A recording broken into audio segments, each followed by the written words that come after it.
किसके बारे में आपको बताएंगे, त्रिभुज के बारे में। किसके बारे में? तो त्र माने क्या होता? तीन। त्र माने तीन, भुज माने भुजा।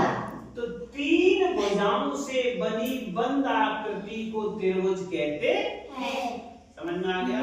ये ध्यान रखना है कि तीन भुजाओं से बनी बंद आकृति को त्रिभुज कहते हैं। अगर हम इस तरीके से तीन भुजाएं कर दें ऐसे, तो ये त्रिभुज कहलाएगी? नहीं कहलाएगी, क्योंकि यहाँ पर भाषा में क्या है मेन पॉइंट? बंद आकृति। यानी त्रिभुज किसे कहेंगे? तीन भुजाओं से बनी बंद आकृति को त्रिभुज कहते हैं। अब देखिए, ये मैंने बनाया त्रिभुज ABC। तो बेटा इसमें अगर बात करें भुजाएं कौन कौन सी हैं?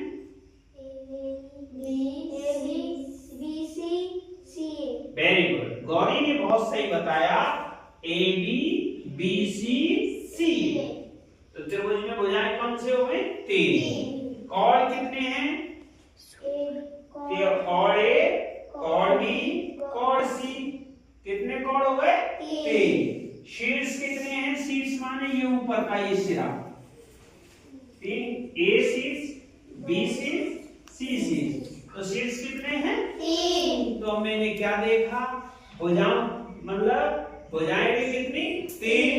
कोण कितने? तीन। शीर्ष कितने? तीन। तो सारे त्रिभुज में जो भुजाएं भी, कोण भी, शीर्ष भी कितने होते हैं? तीन। अब हम इन त्रिभुजों का वर्गीकरण, यानी इनको उनके भुजाओं के आधार पर और कोण के आधार पर इनका वर्गीकरण किया। जैसे भुजाओं के आधार पर कितने कोण हो गए? वो कितने त्रिभुज हो गए? 1 2 3। कोण के आधार पर कितने? 1 2 3। तो मैंने यहाँ ये देखा कि त्रिभुज में सभी चीजें तीन तीन। भुजाओं के आधार पर त्रिभुज कितने? तीन। कोण के आधार पर त्रिभुज कितने? तीन। त्रिभुज में भुजाएं कितनी? तीन। त्रिभुज में शीर्ष कितने? तीन। त्रिभुज में कोण कितने? तीन। समझ में आ गया? Yes sir. अब हम यहाँ से सीखते हैं कि भुजाओं के आधार पर त्रिभुज कौन कौन सी। तो सबसे पहले हम लिखते हैं समबाहु। कौन सा? समबाहु। अब बेटा अगर हम इसका देखें नाम समबाहु, समझने का प्रयास करो, रटना नहीं है। बाहु माने भुजा, बाहु माने भुजा, और सम माने समान। तो त्रिभुज में कितनी भुजाएं होती हैं? तीन। तो अगर वो तीनों भुजाएं समान हो, ऐसा त्रिभुज जिसमें तीनों भुजाएं समान हो, कौन सा त्रिभुज होगा? समबाहु त्रिभुज। समबाहु त्रिभुज। क्लियर हुआ? दूसरा है समिद्युबाहु।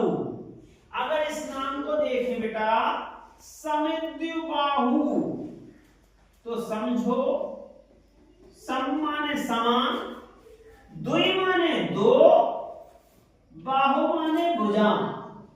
ऐसा त्रिभुज जिसकी दो भुजाएं समान हो, ऐसा त्रिभुज जिसकी दो भुजाएं समान हो, समद्विबाहु त्रिभुज कहलाता है। तो ये आपको नाम से याद होगा कि नहीं होगा? विषमबाहु त्रिभुज। विषम माने जिसकी तीनों भुजाएं अलग अलग हो। विषमबाहु त्रिभुज किसे कहेंगे? जिसकी तीनों भुजाएं अलग अलग हो। ठीक है? तो मैंने ये भुजाओं के आधार पर तीनों त्रिभुज बता दिए। कौन कौन से हुए? समबाहु, वेरी गुड। समबाहु में तीनों भुजाएं समान, समिद्युबाहु में दो भुजा समान, विषमबाहु में तीनों भुजाएं अलग अलग। ये याद होगा? अब हम कोण के आधार पर वर्गीकरण करते हैं। कोण के आधार पर समकोण त्रिभुज। सम जब कोण पढ़ाए थे तो हमने बताया था समकोण कितने डिग्री का होता है? Very good.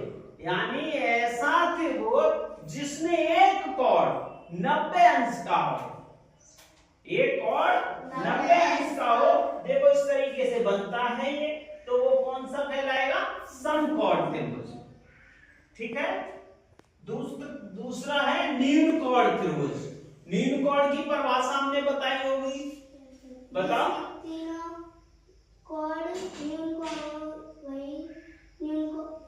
सही बता रही है गौरी कि जिस त्रिभुज में तीनों कॉर्ड न्यून कॉर्ड हो। न्यून कॉर्ड क्या होता है? 0 से बड़ा और 90 से छोटा। तो जिसमें सभी कॉर्ड कैसे होने चाहिए? न्यून कॉर्ड। वह त्रिभुज कौन सा होगा आपका? न्यून कॉर्ड। अधिक कॉर्ड त्रिभुज वह त्रिभुज जिसमें एक कॉर्ड अधिक कॉर्ड हो। एक कॉर्ड अधिक कॉर्ड हो वह होता है आपका अधिक कॉर्ड त्रिभुज। अब अधिक कॉर्ड जानते हो?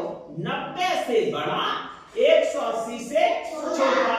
जैसे ये लिखा बेटा, जिसमें ये कॉर्ड मान लो 120 का है और ये हो गया 120 30 का और ये हो गया 30 का। तो ये जो कॉर्ड हो गया आपका, इस कॉर्ड का, इस त्रिभुज का नाम हो जाएगा अधिक कॉर्ड त्रिभुज। सही है, क्योंकि इसमें ये कॉर्ड अधिक कॉर्ड हो गया। तो आपने इतने में क्या सीखा? हमने त्रिभुज के बारे में सीखा। सबसे पहले त्रिभुज जिसकी तीनों भुजाएं बंद हो, यानी त्रिभुज वह होता है जिस तीनों भुजाओं से घिरी बंद आकृति हो। क्लियर है? त्रिभुज में भुजाएं कितनी? 3। त्रिभुज में कॉर्ड कितने? 3। त्रिभुज में शीर्ष कितने? 3। भुजाओं के आधार पर त्रिभुज को कितने भागों में बांटा? 3। कॉर्डों के आधार पर त्रिभुज को कितने भागों में बांटा? 3। तो हमने देखा त्रिभुज में सारी कहानी किसकी है? 3 की। समझ में आ गया? सारी कहानी किसकी है? 3 की। अब यहाँ अगली जो वीडियो यानी कल जो पढ़ाएंगे वो इस त्रिभुज को पढ़ाएंगे समकोण त्रिभुज। किसको पढ़ाएंगे? समकोण त्रिभुज। समकोण त्रिभुज में ये बताएंगे, कल फिर दोबारा बताएंगे कि कौन सा भुजा कर्ण होती है, लंब होती है और आधार होती है। फिर इस समकोण त्रिभुज पर एक यूनानी गणितज्ञ थे पाइथागोरस। कौन थे?